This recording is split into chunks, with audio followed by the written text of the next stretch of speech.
Hello and welcome to Game Changer. I'm Mariam Zia. Tonight we will be talking about one of the most successful and oldest water treaty between India and Pakistan, that is Indus Waters Treaty, and how after Pahalgam attack in April 2025, India declared that it is going to be putting this in abeyance.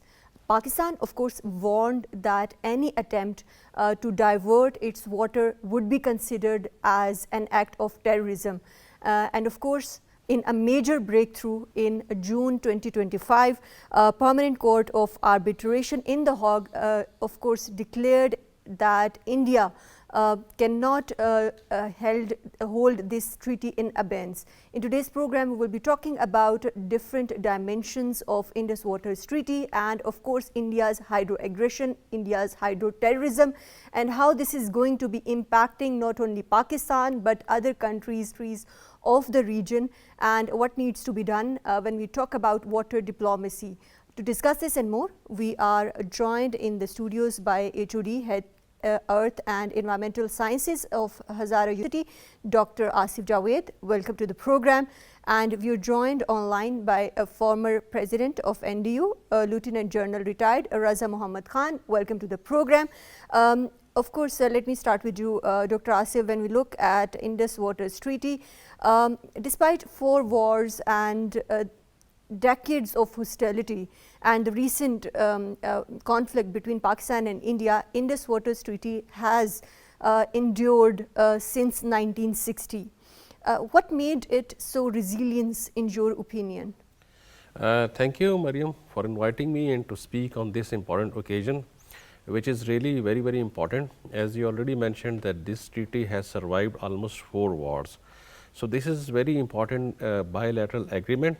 Actually, I just want to put some light on the background of this treaty. When Pakistan was, when there was a partition between India and Pakistan, the partition was carried out without taking in consideration the water and environment boundaries, because water and environment does not have any boundaries. So, definitely there was a big problem. Initially, there was 2 headworks, Madhpur and Ferozpur headworks. They went under India control, and which has more than 90% of command area in Pakistan. So, 90% of command area of Pakistan came under severe threat. So, basically World Bank negotiated and this treaty was signed, which is a bilateral agreement, and you rightly mentioned that no country has a right to abandon it or absent it alone. So, this is very important. But before going into the detail of this treaty, there is a very important nexus of climate change and water. This region is very rich with natural resources. We have the largest frozen ice water reserves outside the polars, and Indus Basin is basically a large watershed area which is shared by the 4 countries, Pakistan, India, China and Nepal. So, and all the water that is basically coming from these glaciers ultimately went to the Arabian Sea. And 40% of the population directly depend upon the meltwater that is coming from these glaciers. So, you can imagine how important these water reserves are for all the countries, not only for Pakistan. But treaty was signed because there was always a conflict between India and Pakistan before Indus Water Treaty. But Dr. Javed, when we look at this treaty, it divides rivers rather than the volumes of the share between both the countries.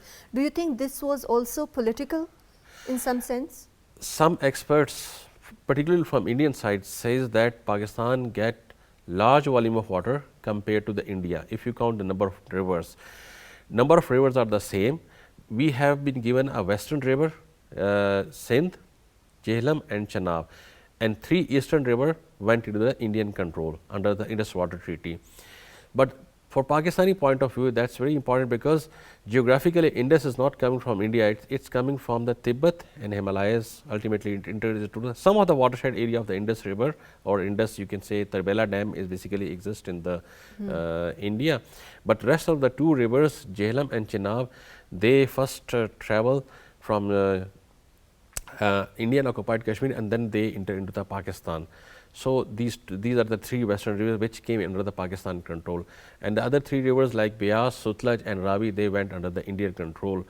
But suspension of Indian Indus Water Treaty means India will take control of all rivers. Like for example, being the upper riparian country. being the upper riparian, yes, because India is on the upper side, we are at the lower side, so all the waters first come from the India and then enter into the Pakistan. You see, we had already a problem with Chenab river. They have developed a Bagaliar dam. So Yes, Pakistan have raised. I'll be circling back to the dam's construction. That is a very important point when we talk about Indus Waters Treaty. But let me bring in General Raza into the discussion. General Raza, when we talk about this treaty, do you think that after the suspension or rather unilateral abeyance of this Indus Waters Treaty is undoing the very foundation of Nehru-Ayub negotiations that both countries reached after 9 years, and also like Dr. Javed alluded to, the important point that this Indus basin not only includes Pakistan and India, but other countries like China and Nepal are also engaged in this. Do you think that Pakistan can engage or leverage its ties with China when we talk about multilateralism in this context? Okay, Bismillah Rahman Rahim.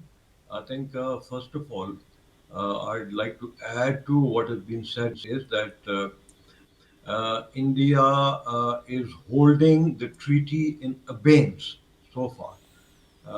It is other terms used for what India has done probably are not applicable at the time, and its refusal to share information with us about the volumes of water that is flowing through these rivers, and a number of other aspects are there.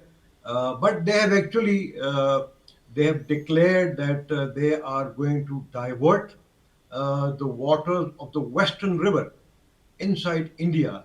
And if they do that, obviously there are implications, and I would like to focus only on the implications for Pakistan. I think China and Nepal and others, as you said, are affected too by the treaty, but I'm sure they can look after their interests.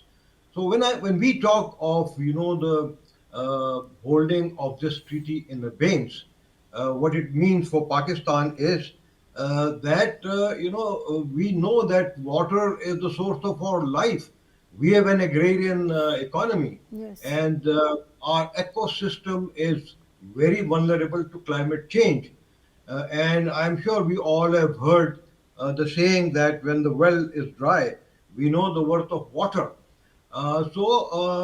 I want to say is that among the multiple sinister objectives of the Pahalgam false flag operation by India, the most menacing is their desire to steal or choke the water of the western rivers allocated to Pakistan through the Indus Water Treaty. And this it actually presents a clear and present danger to Pakistan's very survival. And the government has rightly termed it as an act of war. And Right. of course, in some areas, it is also called as water terrorism.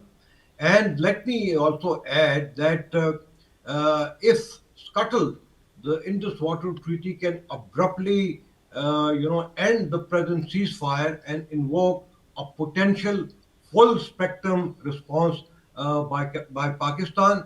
And I think there should be no ambiguity in India's mind or any other country of the world. Right. You have rightly pointed out, of course, all the major points, General Raza. But at the same time, when we look at different reports, different hydrological experts have asserted that India at this point in time does not have the necessary infrastructure to divert or stop Pakistan's water. What's your take on that? Do you think that this is more of a psychological warfare rather than an assertion to move towards a full-scale war, or rather small-scale war between both the countries? What is the kind of danger we are talking about here?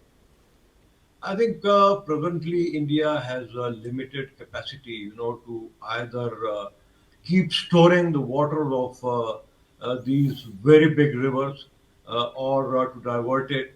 And according to some Indian studies themselves, they probably would need at least 7 to 10 years to be able to fully implement their designs. And actually, this is the time available to Pakistan to do what it can. We've already gone, to the International Court of Arbitration, and we've had a positive effect on two counts. The first one was that India had declared that the International Court of Arbitration does not have the right, to deal with any violations of the Indus Waters Treaty. They've said very clearly that the International Court of Arbitration has that right. That was a big defeat for India. And similarly, on the two dams, in the Indian held Kashmir, our points of view have been accepted by them, and India knows that if we will continue these efforts, these are the passive efforts, the legal efforts, which is our right, and I think that's the right decision by the government of Pakistan. Yes, what India can do, India is now a rogue state. It does not recognize any United Nations Security Council resolution. It does not recognize any bilateral international treaties. And similarly, I think it is undertaking terrorism all over the world, including the U.S., Canada, Australia, and at other places. So, because it's a rogue state, there is a great probability, that India would spend billions on diverting these waters. And as some of their politicians from the BJP are claiming, to turn Pakistan into a desert. This is what they are professing.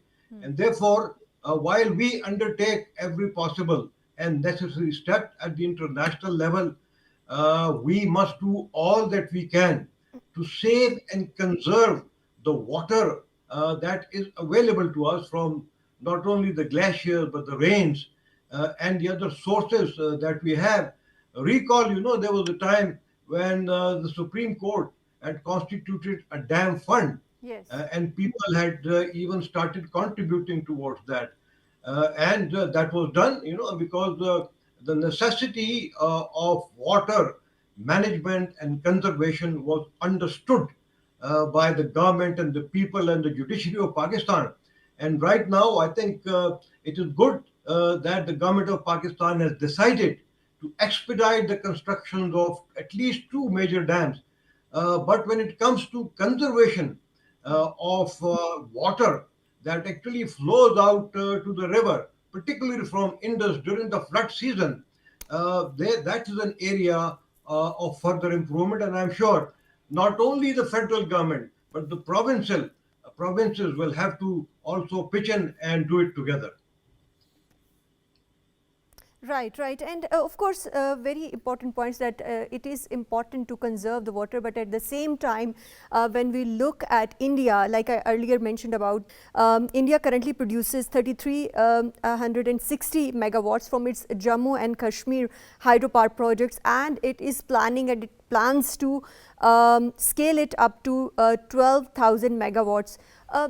General Raza, in your opinion, what strategic threat does it pose to Pakistan, especially when we talk about the dry seasons?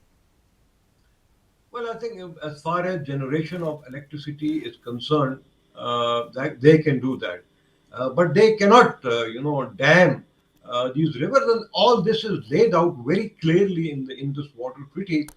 If they are going to, misuse the water, deny Pakistan of the water after they, use it for generation of electricity, so they will have to let it, pass in both the western as well as the eastern rivers. Eastern rivers, yes, of course, they have much more rights on that, but they cannot touch, the western rivers.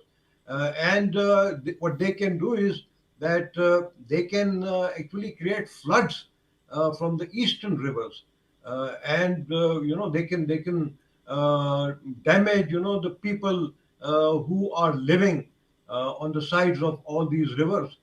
But if they do that, then obviously the government of Pakistan has a number of ways and means to prevent them from that. They have seen our capacity and capability to stop, even their electricity generation dams and powerhouses in May as a follow-up of Operation Pahalgam. Yeah. So Pakistan has the soft power, to prevent them from doing that, to manipulate those dams, and it also has the hard power again to deny them the construction of such facilities through which they can divert our water for their own use. Also, let me add that most of the electricity that is generated by India in the Indian held Kashmir is really not being used Yes. inside Kashmir. It is being Right. used in mainland India. And I want to take on the role of course, these international institutions and bodies like World Bank. What's your take on whether or not it has played a positive role, especially when we look at the effectiveness of World Bank being in its ministerial role in 2013,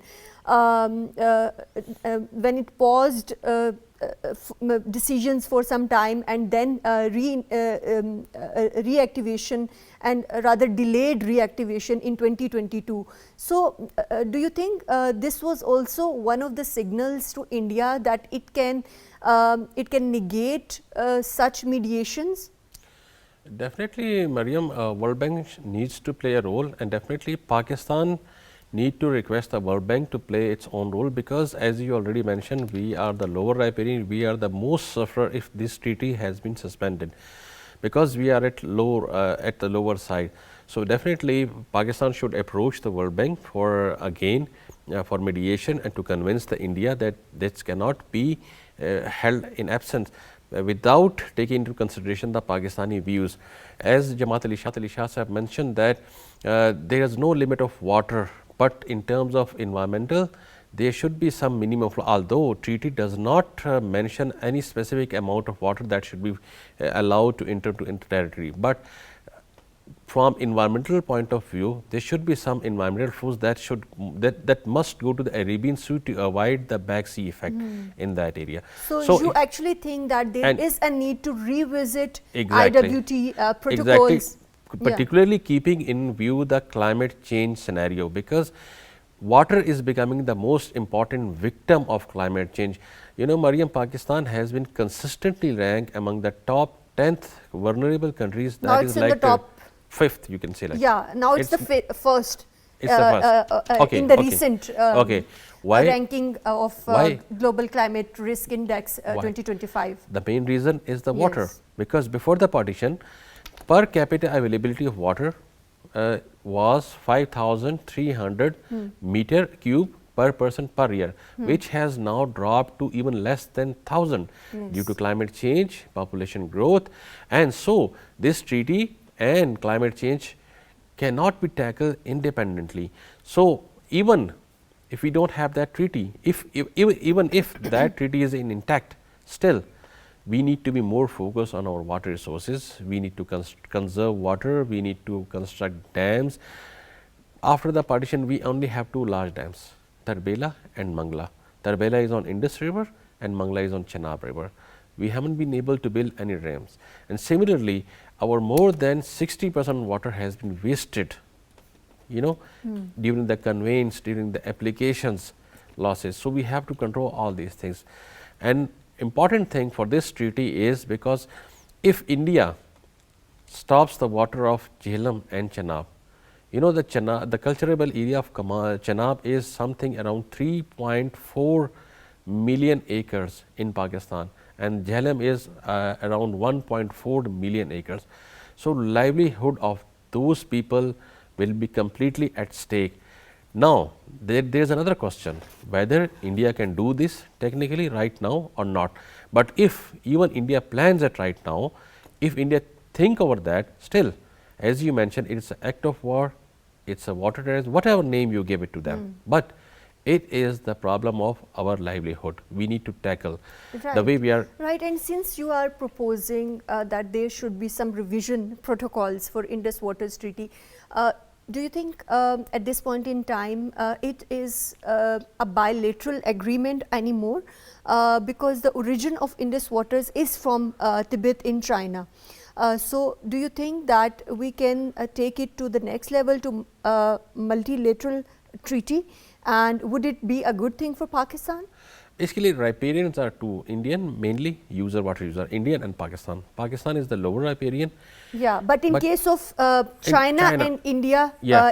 China is the upper riparian. China country. is the upper riparian. In case of Indus River, yeah. particularly, yes. definitely they should be involved, and they should make a part of this treaty if possible, so that it should be intact. Because Mariam, it's the problem of our livelihood. It's not the problem. It's not kind of a political problem. It's not kind of a, you mentioned that India is putting a psychological pressure on Pakistan. Basically, India is putting a political pressure on Pakistan. Altogether, India cannot divert water within a very short frame of time. As Lieutenant General Raza mentioned, that it might take 7 to 10 years to build another dam on the Jhelum and Chenab. But India already is developing Bakhliar Dam, although as this treaty permits run of the river hydropower projects, because the purpose of dam basically is to conserve the water for irrigation and to protect the land from the flood. You see, in Pakistan, 11 months we are crying for water, and in just 1 month we have flood all over the Pakistan. And Sindh particularly, I would refer to the Sindh, because all the water basically converge into the Sindh. So, I personally have visited the places, and you can find the standing water for more than 4 to 6 months, and people are crying, and other 9 months or 10 months, or you can say like 11 months, people are crying for water. So, this is a very important issue. This is the issue of livelihood. Millions of people, livelihood of millions of people would be at stake if this treaty is finally suspended. So, it should be intact, or even as you mentioned, it should be somehow modified in consultation with the other countries who are the stakeholders, as I mentioned in Right. And General Raza, when we talk about economic terms, what would be the cost to Pakistan if dry season flows are reduced to India's upstreaming projects? Do we have some kind of facts and figures in that regard? By holding the treaty in abeyance, India has actually made all the 9 or so dams which it has already constructed in the Indian held Kashmir as controversial, illegal, disputed. So I think that is an aspect, probably that their planners and Modi's advisors, the short-sightedness of their PM, due to that, I think they are not comprehending that, and probably they will have to get back from this position of holding the treaty in abeyance, because it will suit them. As Pakistan would then have the options to fight its case by saying that all the dams, whether on eastern or the western rivers, they are not controversial. In any case, construction of dams by India in the absence of the Indus Water Treaty it has now become controversial. So that's the point that their leadership needs to understand. Coming back to the question that you asked, and I think the others also made a mention of that. I have some facts and figure to share. We know that 30 million acres of water that flows from Indus rivers, it does so into the sea in the monsoon season without utilization. When we are talking of agriculture water, then only about 65 million acres feet of agriculture water is used for agriculture, but actually what really reaches the field is 36 million feet of water due to the deficiencies and inefficiencies of our irrigation systems, which must be addressed at priority by both the federations as well as the provinces. And the economic cost of this loss has been calculated by many studies, and it amounts to approximately $21 billion annually. So that is actually something which needs to be discussed at every forum. Awareness about the conservation of water and the correct utilization of water, prevention of wastage of water needs to be given priority, particularly, in the provinces of Sindh and Balochistan. They cannot afford to, lose even a drop of water. Every drop of water should also be now considered. International best practices in the world are that every household has a water measurement meter, like the electricity meters. I think it is not so in Pakistan. Right. And unless that is done, I think people are going to utilize the water carelessly. So that is another measure which the government of Pakistan needs to consider. If Right, these needed, are the a internal new law measures. will have to be passed Right, about that. these are the internal measures, General Raza, that Pakistan needs to do, and of course, the awareness regarding this needs to be disseminated among the public as well.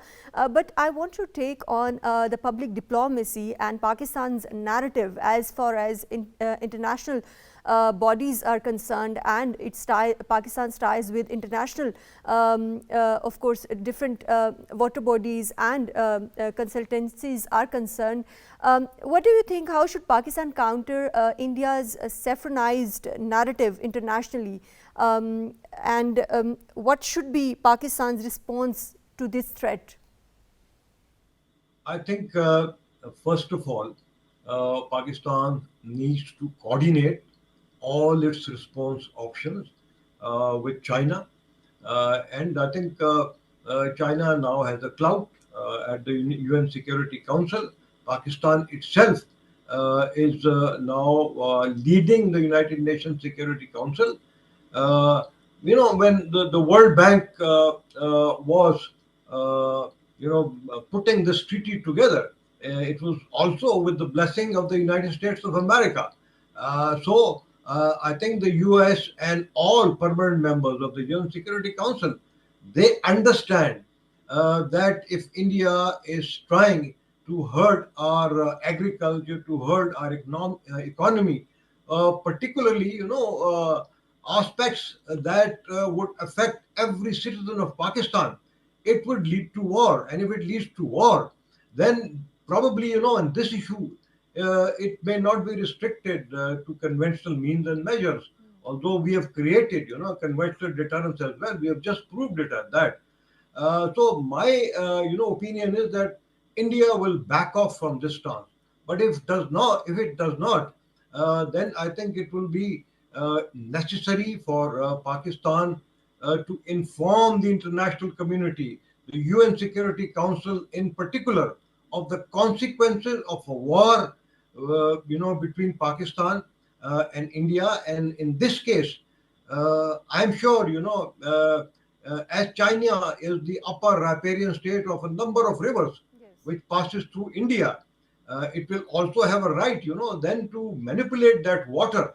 And I think India would then get a lesson. In fact, not only that, all over the world, I think all the upper riparian regions, they consider the rights of the Yeah. lower riparian regions, and which is, dependent on humanitarian considerations and considerations of neighbors. So we hope that India also consider that. If it does not, then it should be prepared for Pakistani response, about which I talked earlier. Right, right. Of course, India should be prepared for any response, and we have seen and just Pakistan's response in this regard post Pahalgam as well. But Dr. Javed, coming back to the point that we discussed earlier in terms of the decision or the ruling by Permanent Court of Arbitration Supplemental Award of June 27, 2025, which emphasized its continuing competence regardless of India's unilateral withdrawal. In your opinion, what precedent it sets for other treaties rather water treaties of the world? Definitely, it's, as we mentioned and as we are discussing, as Lieutenant General Raza mentioned, this treaty is important in many aspects, and obviously it will not set a good precedence in terms if India kept in absence, because there are many treaties. Then every upper riparian. Because India even rejected this supplemental awards ruling as well. Exactly. That's why the as Lieutenant General Raza mentioned, that China has the control. China is upper riparian in many cases, and there are many countries who will be the upper riparian in that case.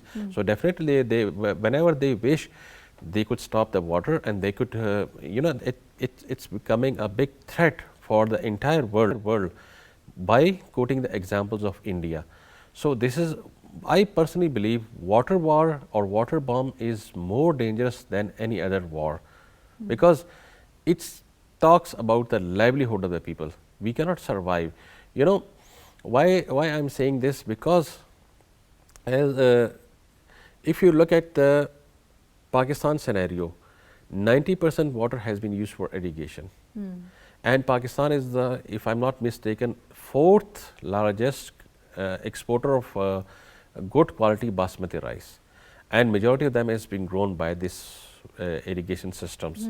And 80% of Pakistan's economy is dependent on agriculture. This is the largest contagious irrigation systems of the world. So would you imagine what will be the consequences? Even then, as a water or environmental experts, when we are exporting our rice, so I clearly said many times that we are not actually selling our rice, we are selling our water. Water is more precious commodity than rice. A time will come when people will die for one drop of water. So this is not a time to fight for the water. It's a time to resolve the issue, to get together. In climate change issue particularly, you know, many African countries, they get together so that their voices could be properly heard at international forum.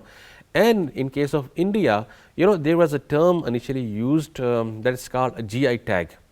The basmati rice that we have possesses a special quality that is called aroma, and that is only possible with this variety, and that is grown on these soil. So we can have claimed GI tag together, but we haven't. Why? Because India has, Pakistan has time and again called for negotiations with India, but of course because of the saffronization of the country and Modi's government's attitude, it hasn't, the dialogue hasn't happened so far.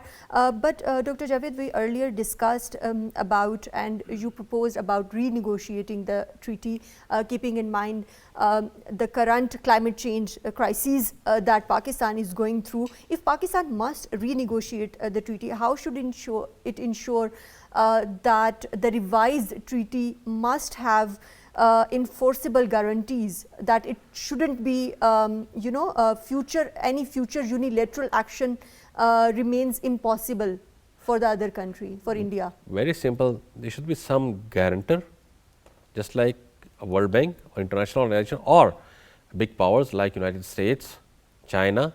They should take the responsibility and they should jump in and negotiate with Pakistan and India and revise the treaty, and that should be intact, and that should be in the interest of both countries, not only Pakistan.